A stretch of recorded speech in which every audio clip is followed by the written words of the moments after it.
Hello everyone, and welcome back to my Let's Play series for Castlevania Aria.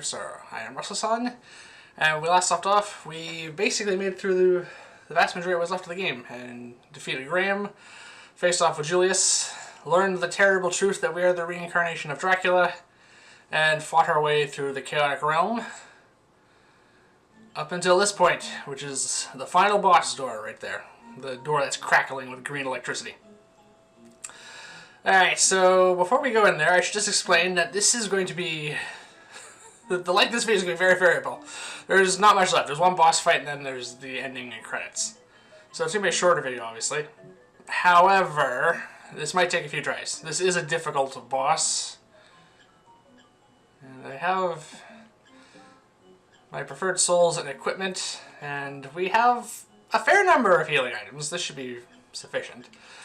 But the final boss is tricky, so I might have to. I might die and then I might have to try again. We never know. Or I could clear it in the first go. We'll see how that goes. Well, let's not waste any more time.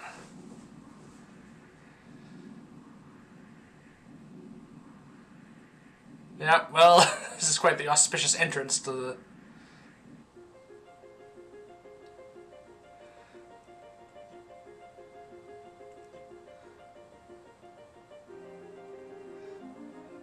Aw, they're giving me their best wishes before... Oh, yeah.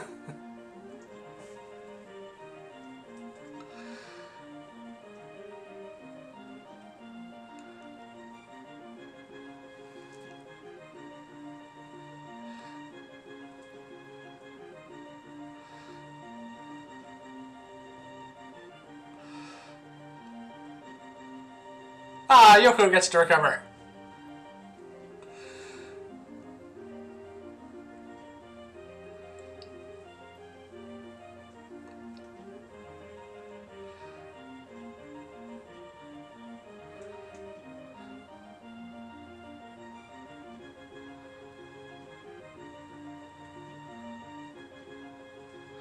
Here we go.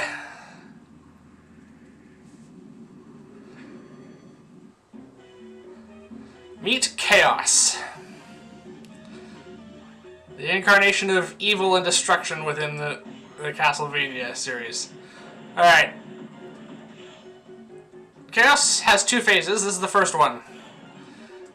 It turns into this sort of Ferris wheel, basically.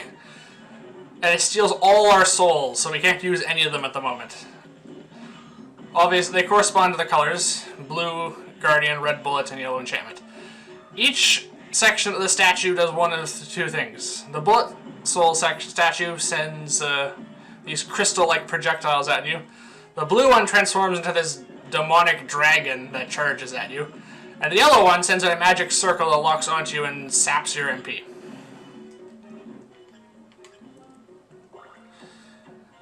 I recommend just not bothering to replenish your MP at this point, and the goal here is to try and take out the Guardian and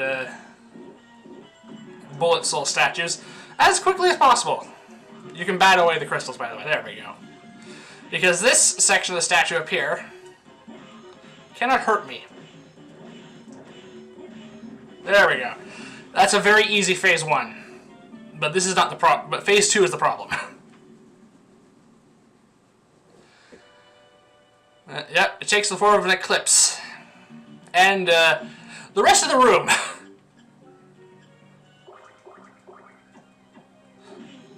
Alright.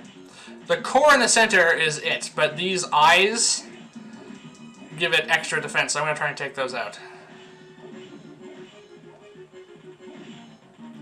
Oh yeah. The other issue is this room basically attacks you.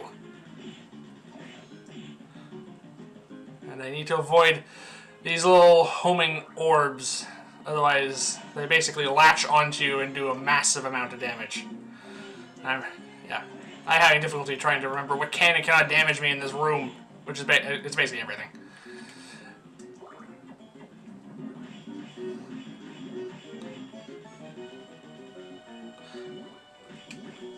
See what? This is why I like the Manual Soul. Double damage per projectile is nice. There we go. Alright, that one's down. Alright. I am going to switch to the Medusa Soul, which I'm really glad I got this time. Just float up here. Ah! Yeah, as you can see, it does a lot of damage.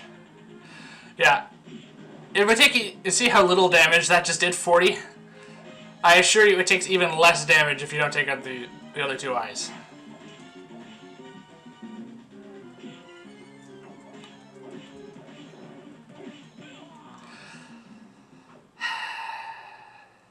There we go. I was afraid that was going to happen. Well, at least we're going to see the bad ending here. Yeah, so if we lose, Dracula's soul overtakes us and we become his true reincarnation. And then we have to fight Julius. Oh.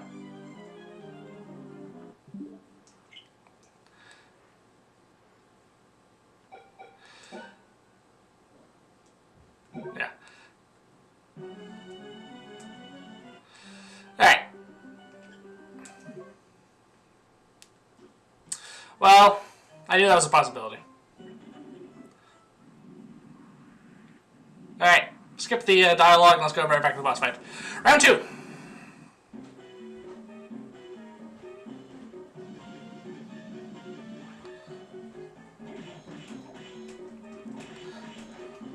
Yeah, we still have all our ability souls like Backdash and the Hippogriff. So I need to remember to use those.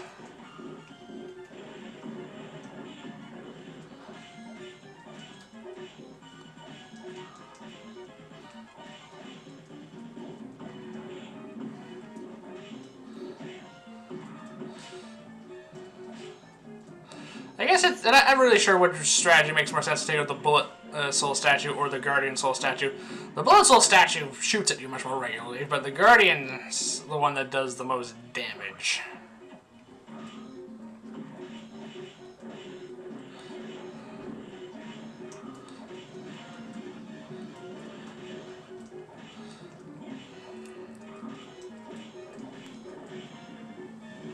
There we go. The first phase is a joke. The second phase, there's just so much happening. You're basically fighting the entire boss room. It's difficult to keep track. And I'm going to immediately use these wind-ups again.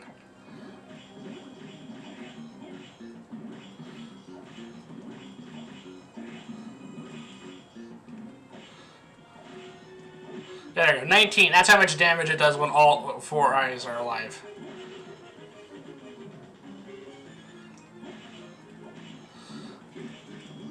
Yeah, these ground-based eyes are the easy ones to hit, obviously.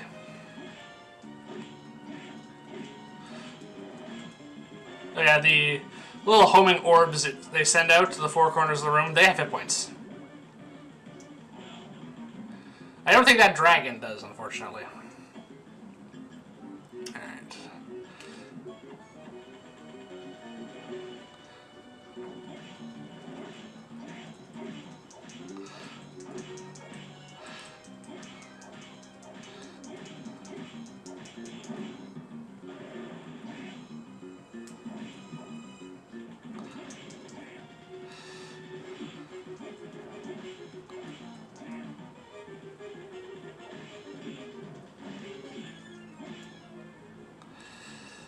Yep.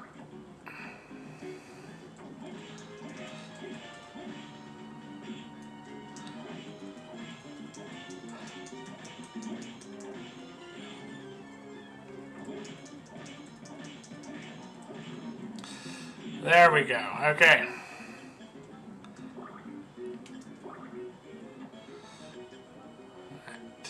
Check the Curly because he does really good damage against this middle thing because it can't move.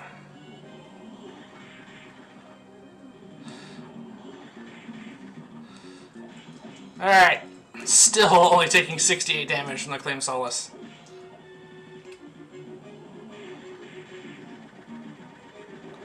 Oh yeah.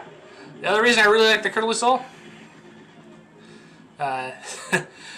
she's immune to the basically the damage these energy orbs do if they contact you.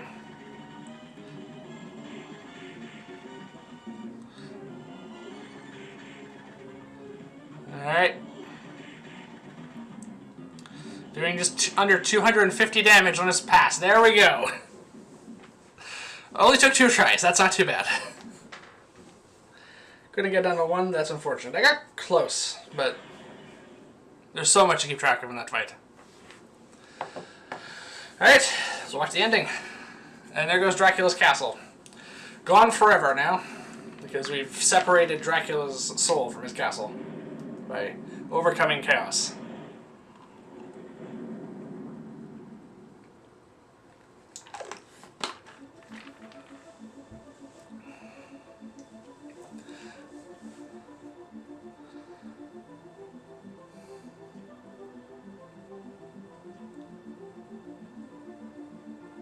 Yeah, she's waiting for being stabbed by an evil cultist.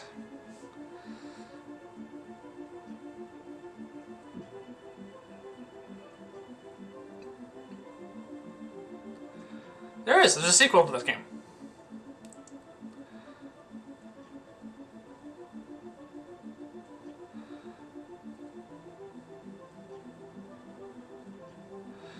He's probably going to set up in a really weird location, just like this time.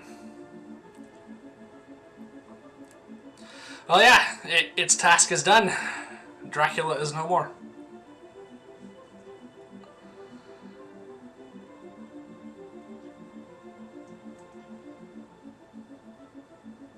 I tend to take the most challenging paths.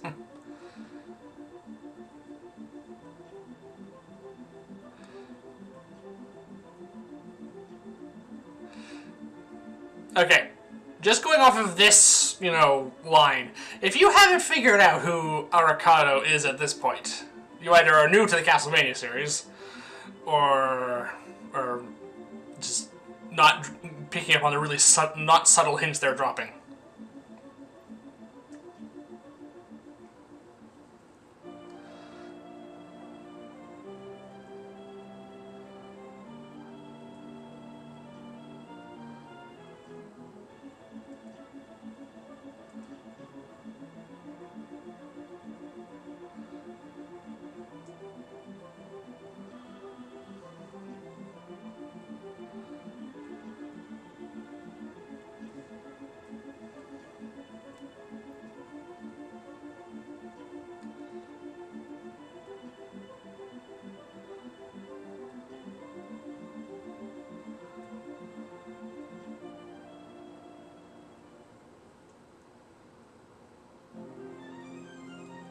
Alright, now we can watch the credits, because now we've actually beat the game. Yeah, you actually did a very good job in this game.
Four people voice cast this game.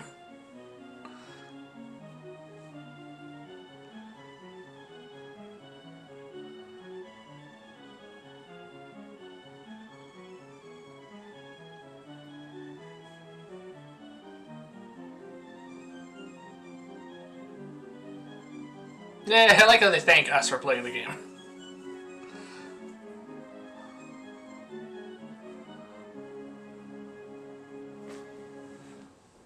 Well, there we go. The finale to one of my favorite games.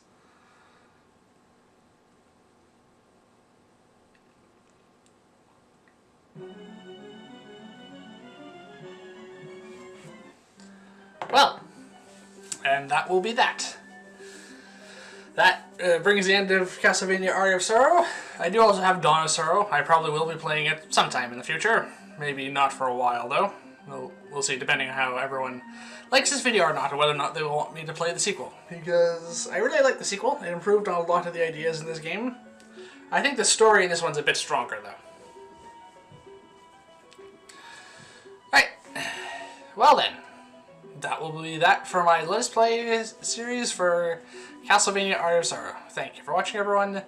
Please remember to like and subscribe, and please join me here again next time when I will be continuing with whatever I play next. I'll also be continuing, obviously, with my Let's Play for Celeste Crown of the Magister next week, because we still have a lot to wrap up with that, and ironically we'll be dealing with some vampires in there. Ironically, more vampires than we dealt with in this game, despite it being a Castlevania game. Goodbye, everyone.